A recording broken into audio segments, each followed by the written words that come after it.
of 2023 and what a year it has been. Super excited for 2024. Want to wish everybody out there a very prosperous, happy, abundant new year. So in this video, I'm going to be demonstrating JADAM Liquid Fertilizer, JLF. And this is a very simple and effective fertilizer we can make by collecting any organic material. In JADAM, we can take pretty much anything, throw it in water, putrefy it, ferment it, break it down into a fertilizer. The system goes a lot deeper than that, but generally that's the system that JADAM uses is more putrefaction, whereas KNF, Korean Natural Farming, the older generation of natural farming from Korea, relies more on fermentation. We use sugar for osmotically extracting juices out of plants. So really what I want to talk about too is the context of the situation you find yourself in. And this is why, as a regenerative farmer, I'm always staying open-minded to biodynamics and permaculture and food forest systems and Asian natural farming methods. There's just so many different practices within the regenerative farming model, and the one golden thread that weaves them all together really are the principles behind the natural farming system. So I often get on my soapbox and I'm talking about, you know, the principles behind it, and some people get turned off by that. They're like, yo, just get to the point. But it is important. It's extremely important. The ethics, the principles behind what we're doing is what makes natural and regenerative farming natural and regenerative farming. Getting back to the JADAM liquid fertilizer, we can take any organic material, be that grass clippings, tree trimmings, we can take weeds from our garden, or we can get very specific with it and we can use things like dynamic accumulators from permaculture terminology, which are really plants that have very high density of minerals and nutrients in them. They usually have tap roots that go down and they mine those minerals from the soil and bring them up into the foliage. So when you chop and drop them in permaculture, now you're bringing up all those nutrients from the ground into the topsoil, and it's also fodder and food for that soil food web and that microbiology on the surface that now gets broken down and our plants, you know, can eat. So these dynamic accumulators are great to use for fertilizers. They're great to use in the compost. They're amazing to use in JADAM liquid fertilizers. Here's a list of some of my favorite plants to use in a JADAM liquid fertilizer. By no means are you limited to these. These are just some of the plants that have worked well for me, that are high density, nutrient, mineral rich plants. Purslane right here is a succulent, so it breaks down very quickly in a liquid solution and has a whole matrix of minerals and nutrients, as well as betylene alkaloids, which are a color and flavor enhancement alkaloid. Mugwort is another great option, high in calcium, magnesium, and iron, as well as other minerals. Nasturtium is an all-star, delicious to eat, a great garnish in a salad, high in macro and micronutrients, potassium, phosphorus, calcium, magnesium, iron, and manganese, which is crucial for cell division in plants. Hottentot fig is another great one that is widely abundant in Southern California and has salicylic acid rooting hormone in it as well. So this is one of my favorite Japanese tools to work with. It's a sickle, and I'm gonna grab some gloves because, you know, nettles, unless you like self-flagellation, you know, you're gonna wanna wear some gloves with nettles. But actually this species of nettles doesn't really have the mini hypodermic needles, so we'll be okay to just work with our hands with this nettles here. Stinging nettles is one of my all-time favorite herbs, really to drink in a tea for personal health, but also great for plants and compost and liquid fertilizer.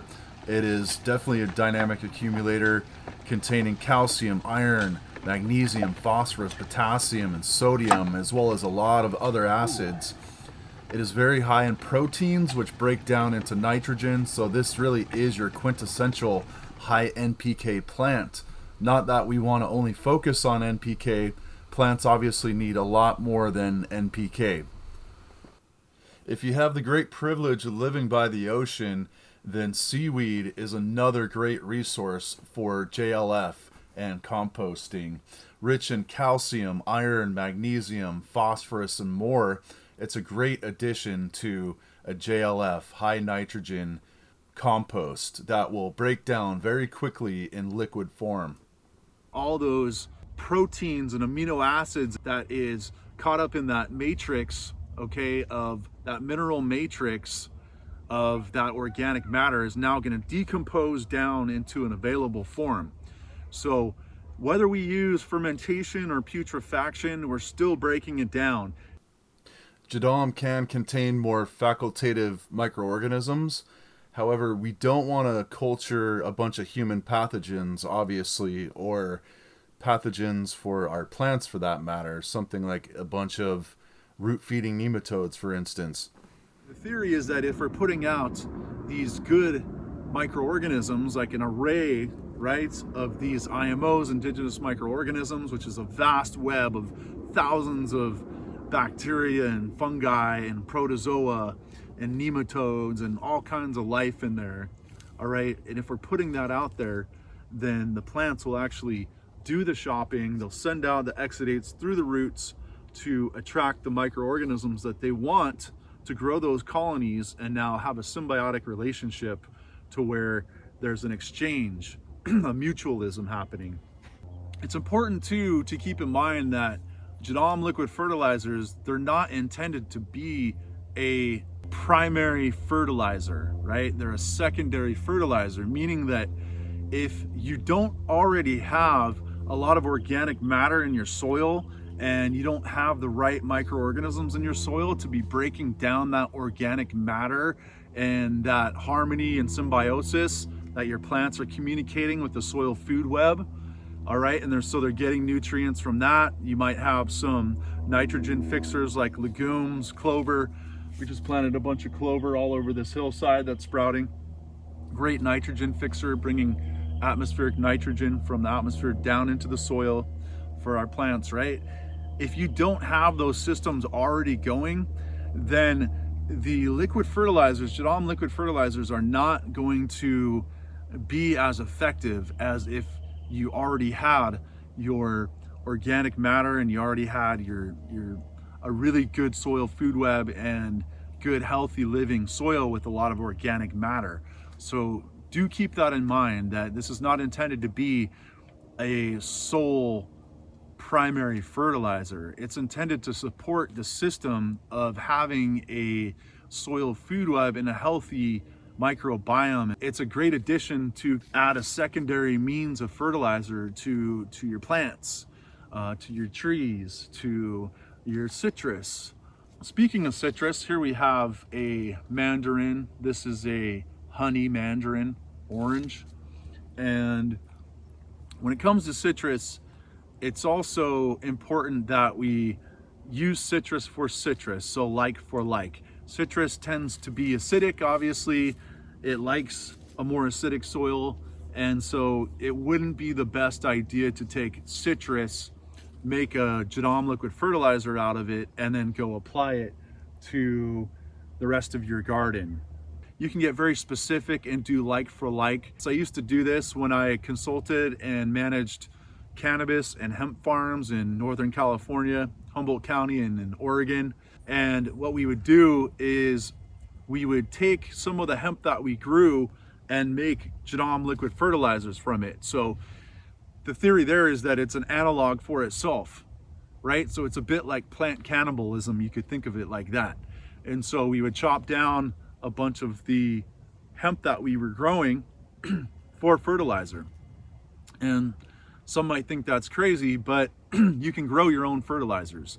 So the best method is to look for the weeds, the very prolific, strong plants that are showing up in your garden. For me here, it's nettle, purslane, and thistle, and then ice plant. And those give me all the fertilizer I could ever want. But then you could also think of growing your own fertilizers, taking some of the crop a percentage, or just take the tops of that, leave the roots in the ground, so you're not totally devastating your whole crop, and you can make your fertilizer from some of that. So you can optimize your fertilizers by using the same crop that you're growing as your fertilizer. And so this is a way that we're also culturing, because when we're breaking this down in a bucket of water, we're putrefying it, we're using these different microbiomes, these different sets of microbes, so yeast, bacteria, fungi, protozoa, everything, breaking that down, it's going to be specified to the material you're using. And so you can get a little more specific with what we're feeding if you want to take it to that level. And that kind of goes along with more of the nutrient cycling theory, which is a theory that I talk about. If you want to know more about that, check out my video on KNF treatment types, and I get into the nutritive cycle theory more. Now in JADAM, the nutritive cycle theory has kind of been tossed out. And so the nutritive cycle theory gets into harvesting plants at a certain time in its life cycle. So right now, this mandarin tree has fruit on it, right? So it's in a fruiting stage. So if I harvested this, you could use it for a fruiting fertilizer, right? Because it has some of the hormones, growth hormones, and biochemistry that is specific for that stage of life in the crop that you're growing. So the fertilizer is going to naturally have some of what the plant needs in that stage, right? It's pretty common sense. So a plant that was in vegetative, you would harvest for a vegetative stage. A plant that was in a transition stage, was budding, and it had that biochemistry happening in the plant, would be best used on your crops during that same stage. So you can use these principles with the JADAM liquid fertilizers, but honestly, that's more of a traditional Korean natural farming approach. And in JADAM, they don't really take it to that level. But they do use the optimized material, plant material, for the different JMSs. So now we have biology that teams with that crop that we're already growing. And so this is the theory behind optimizing our crops now with our fertilizers and with our inoculants and cultures that we're making to optimize them specifically for different crops. So that's one way that you can use these inoculants, these fertilizers, and you can use some of the leftovers. Say you have some lemons that fell to the ground under the tree and they rotted. Say you had some produce that had some bug damage. You can use this material now for making fertilizers. There is no waste in natural farming. There's no waste in nature. Let's take a look at some JLF that I have going right over here in this barrel. And whenever I'm making a fertilizer or a culture, it's always a good practice to be making it right in the same zone where your farm is, right? Because it's the same temperatures, it's the same microbiome around, and so it'll be most effective right where you're going to use it is right where you want to make it, right where you want to culture it. So you can see this was weeds from the garden up here. I was doing some weeding in our terraced beds up here. And so what I do is I just toss the weeds down and they all go into the bucket. I also do some thermophilic composting up top, but a lot of it just goes right in here. And one thing about JADAM liquid fertilizer is it can really stink. And so be careful when you're handling this material with your hands. For anybody who's ever worked with it, you know what I'm talking about, and it can linger if you get it on your hands. But there are some ways you can get rid of that smell by adding lactic acid bacteria, for example. It's recommended in the JADAM book to use phyllite powder, which can be hard to find in the US, so something more like azomite or glacial rock dust could take its place to help reduce that odor. what I like to do is occasionally I'll just probe this and make sure I soak everything down into the liquid a little more, just to kind of help the process. But you don't have to do any thorough turning or anything like that. You can just toss your material in the bucket. Now, the fresher, the better, but you can toss older material in here too. So yeah, I usually just turn it a little bit, probe it down, but you know, you can just keep adding material to these buckets as you go. So you can scoop it out, use it, and then add more water when you need to, and add more materials when you need to, and just keep a perpetual cycle of your fertilizers going here. So yeah, just giving it a nice turn, soaking it all in, and you can really start to see that the liquid changes colors. So clearly it's breaking down, and all of the nutrients that are locked up, the minerals locked up in the plant matter, is now being released into the liquid. You can actually monitor that with a ppm reader and see the parts per million in the water as it putrefies and breaks down, to know that you're getting a lot of these available solubilized nutrients in the mix here. So now we'll run through the full process, which is very simple. As they say in JADAM, it's so easy. And it is so true as well. I'm using some of the nasturtium here that I harvested earlier, placing it into a pickle barrel, which is a 50-gallon barrel, and some of the ice plant, the Hottentot fig that I harvested earlier. You can see there's some thistle in this batch as well.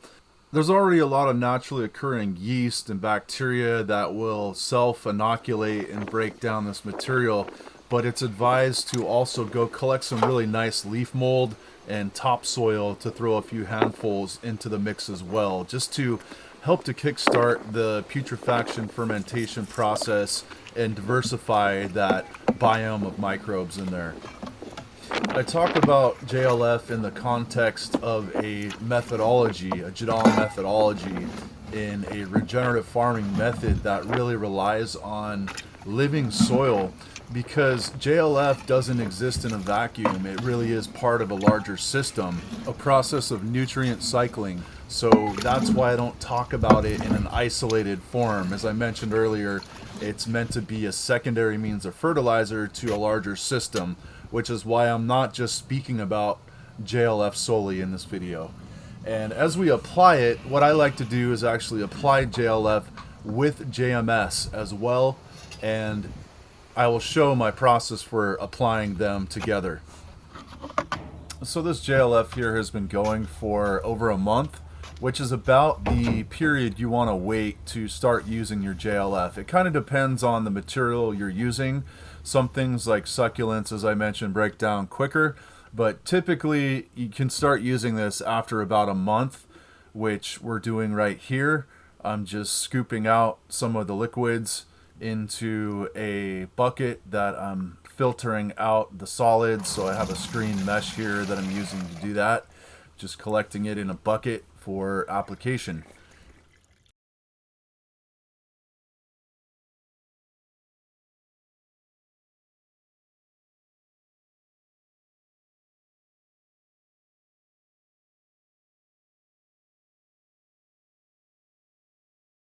These bucket strainers work nice, and when you're done, you can essentially just take these solids on the top, put them right back into your bucket.